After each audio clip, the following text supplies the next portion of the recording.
Hey guys, Millennial Dad here. Thanks for tuning into today's video. If you haven't seen my other videos on this channel, I'll put a few links in the description below. You can check them out if you like. Also, if you really like this content, please be sure to hit the like button today. And if you want to see more content from me, be sure to hit the subscribe button and the notification bell so you know when new fresh content comes out. Without further ado, here's today's video on how to make you a little bit more money with things that you already have in your house. We're going to look at how in 5 quick, simple steps you can sell your items faster on pretty much any message board or marketplace board, anything like that. Right, so we all have items in our house, in our bedrooms, garage, anywhere, backyard, that we've been meaning to use or been meaning to hang up on the wall, set up, whatever. And we just haven't gotten around to it. Could be weeks, could be even years, right? So this stuff is just sitting there. We're probably never going to use it, and so it's better to make some money out of it. So I have a couple simple steps that I've used when I've sold items on places like your Facebook neighborhood page. A lot of times Facebook has people create groups for your neighborhood or apartment complex. Nextdoor is another good one. Facebook even has a marketplace. You know, there's so many apps out there that you can place used items on, and so these are great opportunities for you to make some money. And so today we're going to talk about 5 quick steps on how to make those items seem more attractive online and get those sold faster. Okay, step 1. I know this sounds pretty obvious, but I gotta say it. Find the item. All right, so first identify the item that you want to sell. Look around the house. Just recently, I had some picture frame that had been sitting around. It's been weeks, probably even months, honestly, that we bought it at full price at a store, and we just decided to go with a different look for the particular room. Just a picture frame, you can hang a couple pictures on it. It had some little writing on it, whatever. So been sitting there for a while, decided it's just wasting money, let's sell it. Let's take action, let's do something with it, let's put some money in my pocket. Alright, step 2, right? Clean up your items. Take out a Clorox wipe, you know, if it's a kid's item or any item. Take out a baby wipe, a wet towel, Windex it, whatever you want to just clean it. Get all that dust and kind of grime off of it, so when you're ready to go to step 3, it's nice and pristine and it looks as new as possible. Step 3. Now that you've selected the item, you've prepped it, now it's time to take a really great photo of it. So a lot of people ask, well, do I have to have like this high-end camera to take a great photo? No, not at all. I mean, if you have a DSLR, a mirrorless camera, maybe one of those like point-and-shoot cameras, those all work great. But if all you have is a smartphone lying around, perfect. Cameras on our smartphones are awesome these days. But what I do recommend to take that photo even to the next level is to download a camera app or a photo editing app. So I use Photoshop Editor on the iPhone. So that's a great app for free that you can download. There's tons of them out there that you can get. So after you take that photo, you can make small tweaks here and there to bring up the color, make it really stand out. Maybe do a little vignette to really focus on the item that you're wanting to sell. So just tiny little tweaks, and all these are done on a free app on your phone. Just find one that you like and you're comfortable using, and take that photo. Once you find that item, right? So instead of just taking a picture of it exactly where you found the item, be sure to light it correctly, right? Even just putting a little bit of natural light in. What I did for these last 2 items I sold is I put it in my kitchen, opened up the blinds, made sure I had a lot of natural light coming in, cleaned the area around the floor, or maybe if you're taking a picture on your countertop or your kitchen table, clean that area up.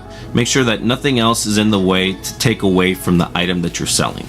Okay, and take a few angles too. It's best to really showcase the entire item. So take one angle, maybe from the side, from the front, from behind, if your item can convert. So like mine had that foldable table for the kids. So I opened up the table, I opened up the bench that it was there. So I took all these different pictures and angles to really showcase every angle of the product and everything that it had to offer. Okay, step 4 is when you're ready to post your item, of course you got to put some sort of description and a headline, right? Of course, follow the guidelines of whatever message board or selling board that you're posting on, but do your best to kind of think about it from the other person's perspective, right? So what are they looking for in this particular item that's going to make it attractive? You put a great headline. You also want to build out your description of the item that is going to be very attractive. You use words like lightly used, if it's truly lightly used, but also be transparent too, because if it has let's say you're selling some used clothes, maybe it's name brand or something, mention the name brand, because that'll be attractive, but mention that it's got a few scrapes here and there, right? It's got a tear here, it's got a hole here.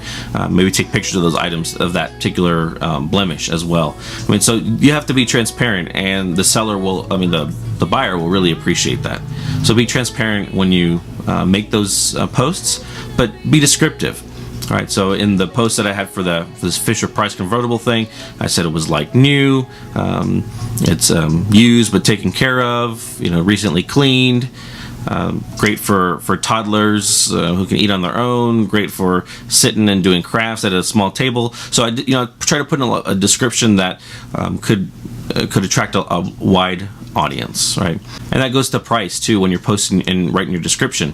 Take a few minutes to research the item, see what it costs brand new, but then also what other people might be selling it for if you can find it used somewhere. Okay, fifth and final step, to monitor your posts. So a lot of times there's people just basically all they do is really take a look at those posts and try to find good deals. I mean, who wouldn't? They're trying to save a buck. That's great, and you're trying to help them do that too. And so people are going to be pretty active on the post, and if you set it up correctly, you should have some pretty good responses within a short period of time. Those 2 items I recently just sold, within 12 hours I had them sold. I had people responding within 1 to 4 hours, and on one item I had 4 people in line that were waiting for this one particular item in case another buyer fell through. So it's people are really active on these boards, so be sure to monitor it. Turn on those notifications if it's a Facebook board, or whatever app you're in. Turn on the notifications on your phone so you'll be able to hear and be notified when someone is really interested in your item. And then that way you can respond quickly, because that's what I've noticed. If you go for a long period of time after someone says they're interested and you don't respond, they're less likely to purchase from you in the future. It's important to respond quickly, because when you respond quickly, you can sell that faster, and you have another opportunity to sell another item. Okay, that's it. 5 quick tips to be able to sell your items, any used or maybe brand new items that are sitting around your house. Put a little bit extra money in your pocket, help someone else in the process who's looking for a good deal, maybe looking for the same item too. And 5 simple steps. Identify your item, prep it, take a great picture, write a great description, and be sure to monitor your posts on whatever message board or Facebook board you're putting your item on. Okay? Quick tips. If you have any other ideas or suggestions, maybe you've had experience selling some items really quickly on within your neighborhood or apartment complex, let me know in the comments below. Let me know if you've had a great success story. If you have any other suggestions to maybe add to these tips for a future video. Happy selling, and hope you guys have a great day. Thanks for tuning in. I'm Melinda.